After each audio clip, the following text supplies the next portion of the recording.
O ano é 1650 e você vai visitar um amigo seu muito endinheirado. Logo ao chegar, você já nota pelo semblante dele que ele está muito empolgado. E logo ele te diz que quer te mostrar uma coisa. Você não entende muito bem essa empolgação toda, mas segue ele até uma bela porta. E ao abri-la, você se depara com um cômodo abarrotado de coisas, desde animais exóticos empalhados até obras de arte. Porém, mesmo assim, você não estava preparado para quando ele veio com um grande crânio na mão, dizendo que era de um gigante. Essa cena pode parecer muito estranha hoje em dia, mas nessa época não era tanto assim. Nesses quartos, chamados de gabinete de curiosidades, você poderia encontrar todo tipo de coisa. Eram tão exóticos que foram inspiração para a criação da série antológica O Gabinete de Curiosidades de Guillermo del Toro, produzida pelo famoso cineasta mexicano que dá nome à série. A origem desses espaços se deu séculos atrás, entre os séculos XV e XVI, quando estavam ocorrendo diversas mudanças na Europa, entre elas a transição do feudalismo para o absolutismo, onde os monarcas possuíam poderes quase ilimitados. Também nessa época ocorre a ascensão da burguesia, que adquire maior relevância e poderio econômico com o crescimento das cidades e a expansão do comércio. Com isso, houve um crescimento no interesse dos monarcas em reunir artistas que pudessem representar os seus feitos e eternizá-los, sejam eles reais ou fictícios, impressionando a população e contribuindo para a manutenção dos seus poderes. Assim surgiam as coleções principescas. Nesse mesmo período, conforme Wagner Damasceno expõe em seu artigo, uma abordagem sócio-histórica das coleções principescas e dos gabinetes de curiosidades, houve uma busca por uma identidade europeia, distanciando-se dos povos islâmicos, que anteriormente haviam ocupado parte do território europeu, e começaram a buscar suas referências na Antiguidade Clássica, período entre os séculos 8 a.C. e 5 d.C., durante o auge da Grécia Antiga e da Roma Antiga. Dessa busca surgiu também o interesse por itens dessa época, que começaram a compor coleções de burgueses e estudiosos de diversas áreas. Nesse ponto, já vemos o desenvolvimento de um apreço pelo colecionismo, tanto entre os monarcas quanto entre os burgueses. Mas uma outra questão teve um grande impacto em tudo isso. Juntamente, também estavam ocorrendo as explorações de várias regiões do planeta, e a invasão, pilhagem, extermínio e colonização desses territórios.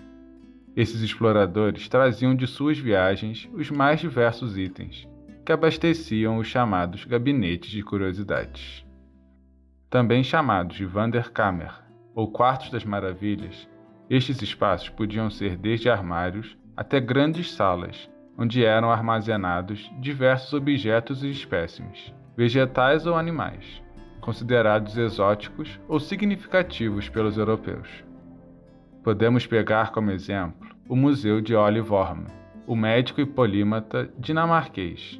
Seu interesse pelo colecionismo se iniciou em uma viagem que empreendeu pela Europa em 1605, e nela visitou diversos gabinetes de curiosidades. Durante a viagem mesmo, começou a juntar alguns itens, e prosseguiu após o seu retorno, tendo uma enorme diversidade de exemplares em sua coleção, desde espécimes vegetais e animais até artefatos produzidos pelo homem, como joias romanas, ferramentas e instrumentos científicos.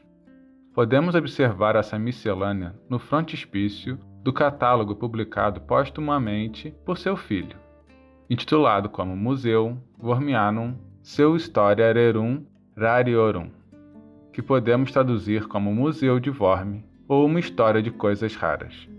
Mas em sua coleção, assim como em diversas outras, haviam também espécimes de criaturas fantásticas, como um crânio de gigante e um chifre de unicórnio, que posteriormente o próprio Worm descobriu ser na verdade a presa de um narval, uma espécie de baleia. Esse traço fantástico contribuiu para a presença dos gabinetes de curiosidades no imaginário das pessoas. mesmo sem que elas soubessem da existência específica desses espaços. Além disso, esses gabinetes possuem uma grande conexão com os museus atuais, assim como também com todas as problemáticas envolvendo as invasões dos europeus ao redor do mundo, já que a maior parte dos exemplares contidos nestes gabinetes haviam sido saqueados e extraídos de territórios localizados em todos os outros continentes, sendo que para saciar essa ganância eram feitas diversas atrocidades, com os animais que eram capturados e mortos, mas também com a população dessas terras. Vemos também nesta cultura dos gabinetes de curiosidades um traço do eurocentrismo, a visão dos europeus de que são superiores ao restante do mundo, e por isso o conhecimento, representado pelos itens das coleções, deveria ser concentrado no seu continente.